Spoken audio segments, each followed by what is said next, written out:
Hello friends, welcome to the channel studies. हमने अब तक मॉक पेपर सॉल्व किए, तो मॉक पेपर सॉल्विंग की सीरीज़ में आज हम सॉल्व करेंगे फिजिक्स के क्वेश्चन नंबर 6 से क्वेश्चन नंबर 10 तक।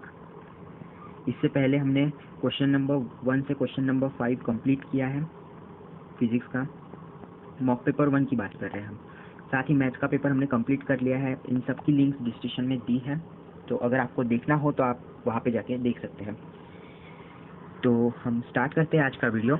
और आज का हमारा जो फर्स्ट क्वेश्चन है, यानी क्वेश्चन नंबर 6 मॉक पेपर 1 का, वो देखेंगे। दिया है कि the shortest wavelength of the bracket series of hydrogen like atom is same as the shortest wavelength of the Balmer series of hydrogen atom. The value of Z is, यानी हमें find करना है एटॉमिक नंबर। जो पहले वाले हमें condition दी है, कौन सी, ये वाली जो कंडीशन दी है, इसमें z की वैल्यू क्या आ सकती है। तो सबसे पहले तो हमें वो फॉर्मूला पता होना चाहिए। फॉर्मूला है कि 1/λ is equals to R Z square in bracket 1/n1 square minus 1/n2 square. ठीक है, तो यहाँ पे सारी टर्म्स क्लियर होनी चाहिए। लैम्बडा जो है वो वेवलेंथ है उस इलेक्ट्रॉन की, आर जो है वो रेडबर्ग कांस्टेंट है, जेड है उसका एटॉमिक नंबर, n1 है जहाँ पर वो एटम आके गिर रहा है, और n2 है जहाँ से वो आ रहा है।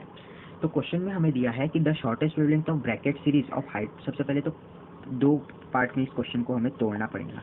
ठीक है, क्वेश्चन को हमें दो पार्ट में तोड़ना पड़ेगा। तो पहला पार्ट ये है, कौन सा है, the shortest wavelength of bracket series of hydrogen like atom, और दूसरा the shortest wavelength of Balmer series of hydrogen atom. यहाँ पे हमें बोला है कि डायरेक्ट हाइड्रोजन एटम के बारे में बात की है। ठीक है, तो अब देखो क्या करेंगे। पहला जो क्वेश्चन है कि शॉर्टेस्ट वेवलेंथ कैसे निकालें। तो शॉर्टेस्ट वेवलेंथ हम कैसे निकालते हैं, हम मान लेते हैं कि जो इलेक्ट्रॉन है वो इन्फिनिटी से इजेक्ट हुआ, इन्फिनिटी से आया हमारे n1 ऑर्बिटल पे। ठीक है, ये हम शॉर्टेस्ट वेवलेंथ के लिए देखते हैं। तो पहले पहले के लिए हम क्या देखेंगे, 1/λ। सपोज लैम्बडा वेवलेंथ है उसकी r, Z square atomic number हमें पता है क्या, नहीं, लेकिन हमें दिया है जेड, तो हम जेड स्क्वायर को जेड स्क्वायर ही लिख लेते हैं। ठीक है, हम जेड स्क्वायर को जेड स्क्वायर ही लिख लेते हैं। और 1/n1 क्या लिखेंगे, क्योंकि हमें ब्रैकेट सीरीज के बारे में पूछा है। तो ब्रैकेट सीरीज में n1 की वैल्यू होती है 4। ठीक है, लेमैन बाल्मर क्वेश्चन ब्रैकेट, यानी 4th नंबर पे ना, तो 4, और हमें n1 का स्क्वायर करना है, तो 4 का स्क्वायर 60 माइनस 1/n2। n2 मैंने पहले ही बोला, शॉर्टेस्ट वेवलेंथ के केस पे हम n2 की वैल्यू इन्फिनिटी लेते हैं। तो इन्फिनिटी का स्क्वायर तो इन्फिनिटी आएगा। यहाँ से हमें पता चला कि जो ये वाली टर्म है वो हो जाती है 0। मतलब हमें ये लिखने की कोई ज़रूरत ही नहीं है, हम सीधा लिखेंगे ये। ठीक है, तो ये आया हमारा पहला equation, 1/λ is equals to R Z square 1/16। ठीक है, दूसरा इक्वेशन यहाँ से आएगा हमारा कि शॉर्टेस्ट वेवलेंथ, बोलिए ना हमको, shortest wavelength Balmer series of hydrogen atom की बोली है। तो फॉर हाइड्रोजन एटम इक्वेशन हमारा क्या बनेगा, हाइड्रोजन एटम के लिए देखिए 1/λ, क्योंकि दोनों की वेवलेंथ सेम है इसलिए हम लैम्बडा ही ले रहे हैं दोनों की वेवलेंथ। ठीक है, तो 1/λ इज इक्वल्स टू आर। अब जेड हमें पता है हाइड्रोजन एटम का 1 होता है, तो 1 का स्क्वायर 1, तो जेड लिखने की ज़रूरत नहीं। और अब 1/n1 क्या होता है बाल्मर सीरीज के लिए, n1 होता है 2, लेमैन बाल्मर। ठीक है, 2 होता है, उसका स्क्वायर करेंगे तो 4 माइनस 1/, वापस यहाँ पे शॉर्टेस्ट वेवलेंथ की बात की गई है तो हम n2 क्या लेंगे, इन्फिनिटी। अगर हमारे पास लॉन्गेस्ट वेवलेंथ की बात की रहती तो उसके एक ऊपर की, ठीक है, जैसे अगर समझो बाल्मर सीरीज है, इसका n1 2 है, तो n2 क्या लेते हम 3। ठीक है, ये कंसेप्ट आपको मालूम होना चाहिए। तो ये हमारे दोनों इक्वेशन आ गए। यहाँ पे भी सेम ये वाली वैल्यू हो जाएंगी 0, क्योंकि 1/∞ क्या होता है 0। तो ये हम काट देंगे और हमारा इक्वेशन इतना बचा, ये मिटा देता हूँ। और हमें क्या बोला है, इन दोनों की वेवलेंथ सेम है, तो वेवलेंथ का रेसिप्रोकल भी क्या होना चाहिए, सेम। मतलब इक्वेशन 1 और इक्वेशन 2 के हम RHS को इक्वेट करेंगे, तो क्या बचेगा, देखो हमारे पास, अगर हमने दोनों के RHS को इक्वेट किया तो r/4 is equals to R Z square upon 16, r cut गया, और हमारे पास फाइनली क्या बचा कि Z square is equals to 16/4, यानी z square is equals to 4, तो हमारे पास z की वैल्यू आई 2। So option A is correct. इस तरह से सॉल्व करना था इस क्वेश्चन को। आई होप समझ गए होंगे सब। अब हम सॉल्व करेंगे next question, question number 7।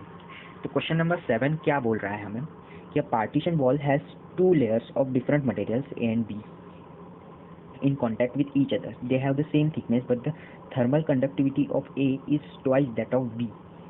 At steady state, if the temperature difference across the layer B is 50 K, then the corresponding temperature difference between the layer A is।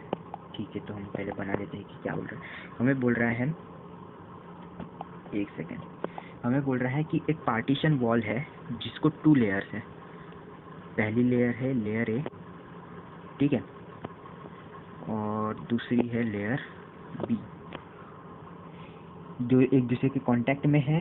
उनकी thickness भी same है बिल्कुल, और थर्मल कंडक्टिविटी ऑफ ए जो बोला है हमें, thermal conductivity of ए वो ट्वाइस है बी के। तो समझो हम लेट सपोज कि बी की के है, ठीक है, तो ए की क्या होंगी 2K। इतना समझ गया हमें, ठीक है। और एक और चीज़ हमें बोली है कि स्टेडी स्टेट में the temperature difference between across the B layer is 50K, यानी यहाँ पे इसके लिए 50K टेम्परेचर डिफरेंस है इन दोनों के बीच में, ठीक है। तो corresponding difference across the layer A, so a layer के अक्रॉस कितना डिफरेंस होगा हमें पूछा है। सबसे पहली बात, ये हमारा समझो x है, तो ये भी हमारा x ही होगा। अगर हम लेयर b की बात करें तो टेम्परेचर डिफरेंस 50K है, और हमें पता है, क्या पता है हमें, कि किसी भी कंडक्टर में जो करंट की वैल्यू होती है वो कांस्टेंट होती है। ऐसा सीरीज में लगा है तो कांस्टेंट होती है। तो सबसे पहले हम करंट लिखते हैं कि हीट करंट, यहाँ पे हीट करंट की बात करें हम, current in the sense heat current की, तो हीट करंट की वैल्यू क्या होती है, KA delta T upon L, ठीक है। ये वैल्यू होती है हमारी हीट करंट की। तो हम पुट कर देते हैं वैल्यू, के हमारा के है, एरिया ए है, और एल यानी एक्स है हमारा।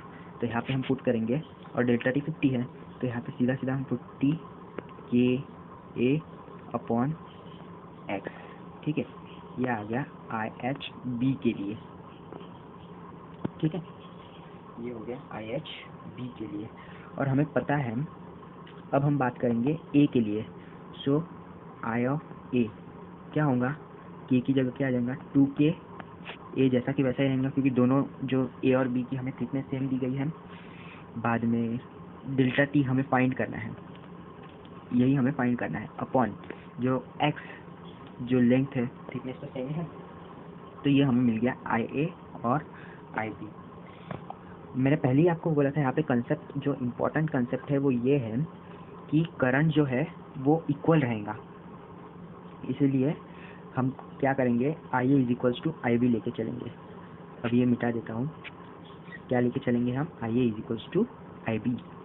तो जब हम IA is equals to IB करेंगे तो हमारे पास क्या आएगा, 50 KA upon X is equals to 2 KA delta T upon X. जब हम ये एक्स एक्स कैंसिल करेंगे, के कैंसिल करेंगे, तो हमारे पास डेल्टा टी बचता है 50/2 यानी 25 केल्विन। इस तरह से हमारा आंसर आ गया 25 केल्विन, ठीक है। सिर्फ एक कंसेप्ट समझना है और क्वेश्चन डिशूम समझिए आप। क्वेश्चन नंबर 8 सॉल्व करेंगे हम। क्वेश्चन नंबर 8 बोल रहा है कि a particle is released from height s at certain height its kinetic energy is 3 times its potential energy. The height and speed of the particle at that instant are respectively। तो हमें height and speed पूछी है, तो height and speed पूछी है, तो सबसे पहले तो हम निकाल लेते हैं कि किस सिचुएशन क्या है। समझो ये ग्राउंड स्टेट है, यहाँ पे पोटेंशियल एनर्जी क्या है, पोटेंशियल एनर्जी क्या है, 0 है, ठीक है। क्या बोला है, पार्टिकल इज रिलीज फ्रॉम, और एक पार्टिकल को एस हाइट से रिलीज किया गया,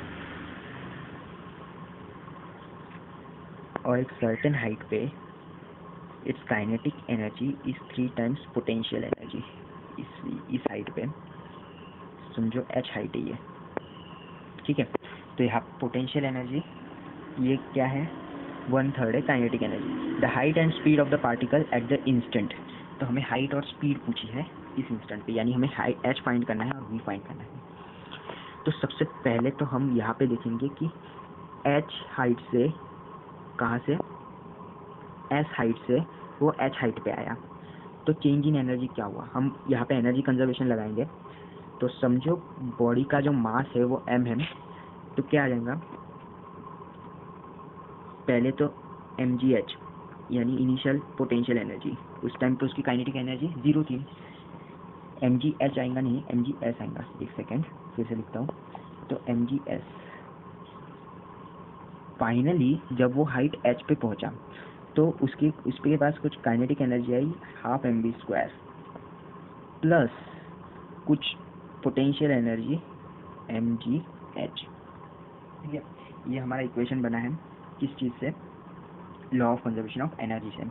साथ ही उन्होंने पूछा है कि इस हाइट पे यानी h हाइट पे उसकी काइनेटिक एनर्जी जो है, उसकी काइनेटिक एनर्जी वो 3 टाइम्स है पोटेंशियल एनर्जी के, तो हम काइनेटिक एनर्जी की जगह पे 3 टाइम्स लिख सकते हैं mgh, यानी kinetic energy at point h, अगर हम इसको h पॉइंट नाम दें, is equals to 3 times potential energy. तो हम यहाँ पे लिख सकते हैं कि mgs is equals to 12 mv² की जगह लिखेंगे 3 mgh प्लस mgh। जब हम इसको सॉल्व करेंगे तो mgs is equals to 4 mgh, यहाँ ये mg गया, ये mg गया, तो यहाँ से हमारा आया कि s is equals to 4h, यानी हमें जो हाइट थी वो हाइट क्या निकली हमारी, h हाइट क्या निकली h/4, यानी हमारा ये ऑप्शन तो कट हो गया, समझ लीजिए, मतलब ये ऑप्शन हो ही नहीं सकता।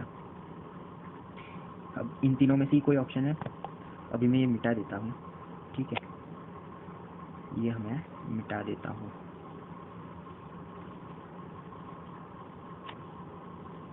अब हमारी हाइट निकल गई, तो वापस वही कंडीशन कि kinetic energy at point h is equals to thrice of potential energy, है ना। काइनेटिक एनर्जी क्या होती है, 12 mv², हम यहाँ पे लिखेंगे 12 mv² is equals to thrice of mgh। h हमने अभी निकाला, क्या आया हमारा h, h/4, तो mg h/4 is equals to 12 mv², यहाँ से mm कट गया, तो v की वैल्यू क्या आई हमारी, v² की वैल्यू आई 3gs/2। एक सेकेंड यहाँ पे सही से लिखता हूँ मैं, हमारी s की वैल्यू आई 3gs, v की वैल्यू आई 3gs/2, यानी v² की हमारी आई 3gs/2, तो v की वैल्यू क्या आई √3gs/, तो हमारी v की वैल्यू आई √3gs/2। ठीक है, तो option number B is correct. Next question करेंगे अब, क्वेश्चन नंबर 9। क्वेश्चन नंबर 9 बोल रहा है कि a coil of inductive resistance, inductive resistance को हम XL से रिप्रेजेंट करते हैं, XL से, XL हमें दिया है 31 ओहम और रेजिस्टेंस दिया है 8 ओहम का। इस placed in series with condenser of capacitive resistance, यानी XC दिया है हमें कितना, 25 ओहम। द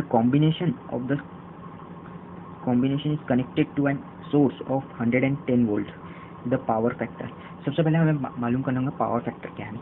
पावर फैक्टर होता है cos pi is equals to, cos pi को हम पावर फैक्टर बोलते हैं जिसकी वैल्यू होती है R/Z। ठीक है, यानी R जो है वो रेजिस्टेंस है और Z हमारा इम्पिडेंस है। तो इम्पिडेंस कैसे निकालेंगे, हमें रेजिस्टेंस की वैल्यू मालूम है 8 ओहम, अब हमें निकालना पड़ेगा इम्पिडेंस। तो इम्पिडेंस का फॉर्मूला हमें पता होना चाहिए कि Z is equals to under root में क्या होता है, अंडर रूट में XL माइनस XC का whole square, XL minus XC का होल स्क्वायर प्लस R²। ठीक है, यहाँ पे R दिख नहीं रहा ठीक से, लिख लेता हूँ एक बार, प्लस आर स्क्वायर। तो ये होता है हमारा इम्पिडेंस। यहाँ पे जब हम वैल्यू पुट करेंगे एक्सएल माइनस एक्सी क्या आएगा हमारा 31 माइनस 25 6, तो 6 का स्क्वायर करेंगे तो √36 प्लस आर स्क्वायर यानी 8 का स्क्वायर 64। जब हम इससे हमारी वैल्यू निकली Z=10 यानी इम्पिडेंस हमारा आ गया 10। अब सिंपली हम यहाँ पे पुट कर देते हैं इम्पिडेंस की वैल्यू। क्योंकि इम्पिडेंस हमारा 10 आया और आर की वैल्यू हमें पता है 8, तो यहाँ पे पुट करेंगे तो क्या निकलेगा cos phi = 8/10 यानी हमारा आंसर क्या आया 0.8। हमारा आंसर आया 0.8।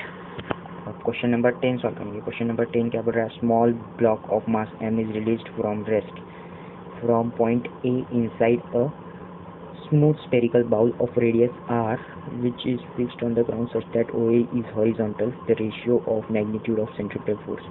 अच्छा x हमें रिलेशन निकालना है x और थीटा के बीच में, जहाँ पे जो x है ये क्या है वो सेंट्रीपिटल फोर्स और नॉर्मल का रेशियो है। सेंट्रीपिटल फोर्स यानी Fc अपॉन नॉर्मल का रेशियो है। ठीक है, तो सबसे पहले हम यहाँ पे समझ लेते हैं इस फिगर में, ये हमें गिवन फिगर है, ठीक है, बाउल है। तो सबसे पहले तो जब वो हाइट ए पे था उसके बाद में आया घसीटते हुए बी पॉइंट पे, तो बी पॉइंट पे बाहर की तरफ उसका mg साइन थीटा लगा, साथ ही एक और फोर्स लगा, कौन सा Fc। Fc क्या होता है mv²/r, ठीक है। और बाद में क्या लगा, बाद में लगा नॉर्मल। तो हम लिखेंगे एट पॉइंट बी अगर हम लगाए फोर्सेस को इक्विलिब्रियम में लाने की कोशिश करें तो क्या हो जाएगा mg sine theta plus Fc यानी mv²/r, वो किसके इक्वल हो सकता है, नॉर्मल के। ये हमें मिल गया। तो यहाँ से हमें Fc मिला अपना यानी सेंट्रीपिटल फोर्स कितना आएगा वो n minus mg sine theta, ठीक है। ये हमें मिल गया हमारा Fc, इक्वेशन 1। दूसरी चीज़ जो हमें यहाँ से मालूम पड़नी है वो मालूम पड़नी है एनर्जी कंजर्वेशन। तो एनर्जी कंजर्वेशन को क्या करें, तो देखो अगर हम ये हाइट कैलकुलेट करें तो ये हाइट कितनी बनेगी, क्योंकि ये r है, ये r है, तो ये हाइट बनेगी r साइन थीटा, ठीक है। तो अगर हम यहाँ पे भी एनर्जी कंजर्वेशन लगाए पॉइंट ए पे, अगर हम इसे ग्राउंड स्टेट मान लें, इस साइड जहाँ पे हमारा पॉइंट बी है उसे ग्राउंड स्टेट मान लें, तो हमारा इक्वेशन क्या बनता है, हमारा इक्वेशन बनता है पहले तो potential energy at point A यानी mg एक मिनट सही से लिखता हूँ, mg r sine theta is equals to, यहाँ पे जो हमारी पोटेंशियल एनर्जी थी वो कम्प्लीटली कन्वर्ट हो गई काइनेटिक एनर्जी में यानी हाफ mv² में। तो जब हम इस r को यहाँ पे लिख देंगे तो क्या बचेगा 2mg sine theta is equals to mv²/r, और mv²/r ही हमारा क्या है Fc, यानी हमारा जो Fc की वैल्यू आई वो आ गई 2mg साइन थीटा, ठीक है। Fc की वैल्यू आ गई 2mg साइन थीटा। पहले हम ये दोनों इक्वेशन यहाँ पे लिख लेते हैं एक करके। ये रहा इक्वेशन 1, ये है इक्वेशन 2। तो अगर हम यहाँ पे लिख दें तो हमारे दो इक्वेशन बने। पहला इक्वेशन हमें मिला कि जो Fc is equals to n minus mg sine theta, और दूसरा इक्वेशन मिला कि Fc is equals to twice of mg sine theta. यहाँ पे अगर हम वैल्यूज रख दे mg साइन थीटा की Fc/2 तो क्या मिलेगा हमें, Fc is equals to n minus Fc/2 mg sine theta की वैल्यू। तो यहाँ पे क्या मिला 3Fc/2 is equals to n, और हमारा जो x है वो Fc/n है, तो हमारा Fc/n आ गया 2/3, यानी Fc/n यानी हमारा जो x है वो कांस्टेंट है, कांस्टेंट है, तो कौन सा ग्राफ में सिर्फ कांस्टेंट है एक्स, ग्राफ का ए, तो ए इसका करेक्ट ऑप्शन। इस तरह से सॉल्व करना था। आज हमने क्वेश्चन नंबर 6 से क्वेश्चन नंबर 10 कंप्लीट कर लिया। आई होप आपको वीडियो अच्छा लगा होगा, अगर अच्छा लगा होगा तो please like the video, share and subscribe the channel. Thank you.